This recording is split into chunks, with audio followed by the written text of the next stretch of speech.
सम्माननीय महामंत्री महोदया, मंच पर विराजमान आईटेक यूनियन के अन्य अधिकारीगण, अन्य श्रम संगठनों से इस कार्यक्रम के निमित्त यहाँ पर उपस्थित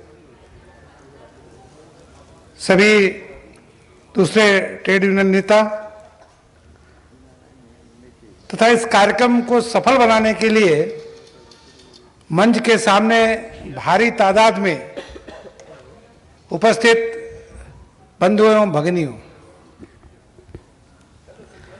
सर्वप्रथम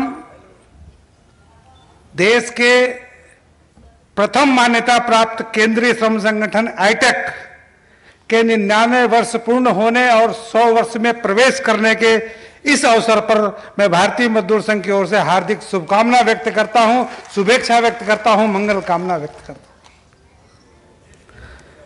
साथ ही इस अवसर पर भारतीय मजदूर संघ को आपने बुलाकर जो ये मान और सम्मान बख्शा है, उसके लिए समूचे एटेक परिवार को मैं हृदय से आभार भी व्यक्त करता हूं। मित्रों, हम सभी आर्थिक क्षेत्र में काम करने वाले ट्रेड यूनियंस के कार्यकर्ता हैं और हम जानते हैं कि दुनिया की कोई भी गतिविधि, आर्थिक गतिविधि बिना मजदूर के संचालित नहीं हो सकती। इसलिए आर्थिक क्षेत्र के समस्त प्रश्नों को पढ़ना, लिखना, उसको समझना, उसके लिए निदर्शन करना, आंदोलन करना, प्रदर्शन करना, ये सारा काम हम पिछले 100 वर्षों या उससे ज्यादा वर्षों से लगातार करते आ रहे हैं, करना भी चाहिए। पर बैठ के जब मैं चिंतन करता हूं कभी कभी,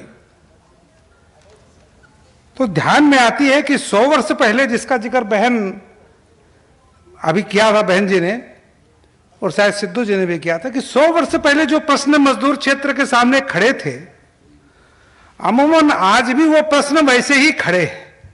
बल्कि मैं तो यह समझता हूं कि पहले से 100 वर्ष बाद पहले जो उनका आकार और प्रकार था, 100 वर्ष बाद आकार और प्रकार भी उनका बढ़ा हुआ है। तब बात ध्यान में आती है कि जो इसके लिए जो ट्रेड यूनियन की आंदोलन हमने चला रखा है, हम सभी ने मिलकर चला रखा है, संयुक्त मोर्चा के माध्यम से चला रखा है, क्या इस ट्रेड यूनियन आंदोलन की दिशा जो है वो सही है क्या? यही इसका पूर्णांक है क्या, या इसमें कुछ बदल करने की आवश्यकता है? क्योंकि परिवर्तन आज की आवश्यकता है, मजदूरों को न्याय मिले आज की आवश्यकता है। सारा मजदूर जमात त्राईमाम कर रहा है, तो इसके लिए भी क्या पुनर्विचार करने की कोई आवश्यकता है क्या? यह भी प्रश्न मेरे सामने कौंधता है। इस बड़े अवसर पर ये कह सकता हूं, निवेदन तो कर ही सकता हूं कि कभी मौका मिले तो फिर एक बार बैठ करके ऐसे प्रश्नों के बारे में कि कैसे मजदूर जमात को जो है उनका जीवन सुखी और समाधानी हो सके, इसके लिए किस प्रकार के आंदोलन की आवश्यकता पड़ना चाहिए, इसके बारे में भी एक बार बैठकर विचार करें, तो मुझे लगता है यह भी एक अवसर उचित होगा। अभी सेवा की बहन जी ने कहा अनऑर्गेनाइज सेक्टर के बारे में, 43 करोड़ मजदूर है और 93% उसमें अनऑर्गेनाइज्ड है। मुझे तो अनऑर्गेनाइज सेक्टर का भी काम मिला। मान्यवर रविंद्र कुमार जी सभाध्यक्ष हैं, मेरे बड़े भाई जैसे हैं। कोयले में हम लोगों ने मिलकर बड़ा आंदोलन किया और लगभग हर आंदोलन को हम लोगों ने सफल बनाया। बीएमएस कंधे से कंधा मिलाकर काम किया, उनको अपना नेता मान करके हम उनके पीछे चलते रहे और सारे कोयले का जो समय रहा उसमें जितनी भी लड़ाइयां लड़ी हमने जीती। आगे भी चलना। हरिद्वार सिंह जी वहां बैठे हैं, मैं सहमत हूं, वही कहने आया हूं यहाँ, ये हिम्मत जुटाकर कहने आया हूं। कई मित्र चले गए मेरे, मैं उनको कहा एचएमएस के सिद्धू जी को, आइए बैठिए थोड़ा देर मुझे सुनकर जाइए। कहने ठीक है, आगे भी चलने वाले हैं।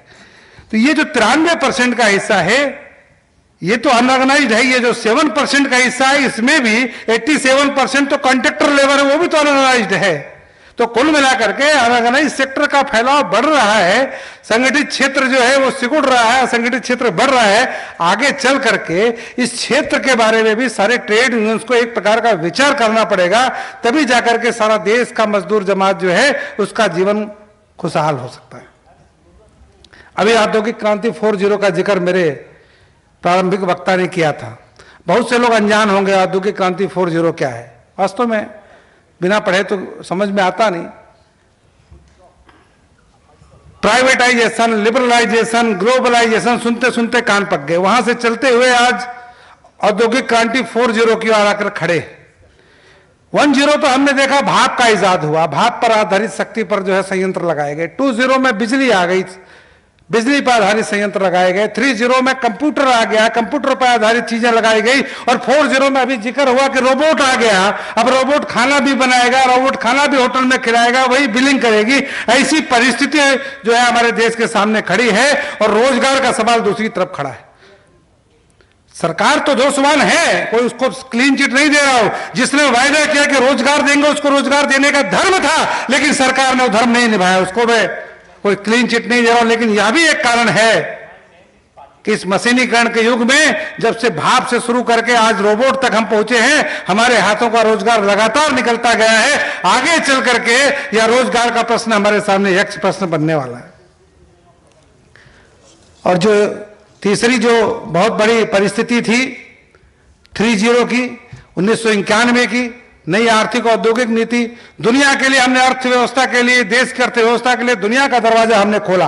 आओ इस देश में ग्लोबलाइजेशन में सारा कुछ करो, देश के लोगों को रोजगार मिलेगा, देश आगे बढ़ जाएगा। लेकिन 3.0 के परिणाम हमारे सामने हैं। नई आर्थिक औद्योगिक नीति के कारण से रोजगार तो मिला नहीं, लोगों का हाथों का रोजगार निकल कर गया है। और यही 3.0 जो है हमारे देश की असफलता का बहुत बड़ा कारण रहा। और आज पूंजीवाद का जिक्र हो रहा था, वो अमेरिका जहां से शुरू हुई, जहां की विचारधारा लाकर खड़े हुए पूंजीवाद, नई आर्थिक औद्योगिक नीति, देश का सब के हाथों को काम मिल जाएगा, देश खुशहाल हो जाएगा। आज वहां जाकर देखें, अभी बहन जी इनफॉर्मल इकोनॉमी की बात कर रही थी, मैं उसी का एक दूसरा नाम जिसका नया नाम गिग इकोनॉमी आ गया है। बड़ा लंबा विचार। गिग इकोनॉमी माने ना no social security, no minimum wage, no other benefit. ऐसी गिग इकोनॉमी इस देश में आज रन कर रही, इस 4.0 के जमाने में गिग इकोनॉमी इस देश पर राज कर रही है। वो अमेरिका जहां से शुरू हुआ पूंजीवाद, जिसके कारण से यह वैश्वीकरण शुरू हुआ, वहां केवल 35% लोग इस गिग इकोनॉमी की चपेट में हैं और हिंदुस्तान का 75% मजदूर इस गिग इकोनॉमी की चपेट में है। यह गिग इकोनॉमी इस देश का बहुत बड़ा अभिशाप है। इस गिग इकोनॉमी को ही इस देश से भगाना इस समय की आवश्यकता है। एक बार मैं पढ़ रहा था परसों, कई अर्थशास्त्री, उसका नाम नहीं लूंगा, कह रहे थे पूरे देश में गरीबी बढ़ रही है, बात सही है, आर्थिक असमानता भी बढ़ रही है, ये भी बात सही है। लेकिन कई अर्थशास्त्री, मैंने कहा नाम नहीं लूंगा, ठीक ही कहा उन्होंने, कई अर्थशास्त्रियों ने कहा दुनिया का वेल्थ बढ़ रहा है, संपत्ति बढ़ रही है।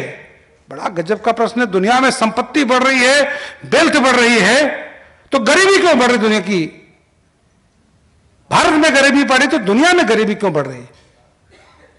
बहुत ही स्पष्ट कारण है।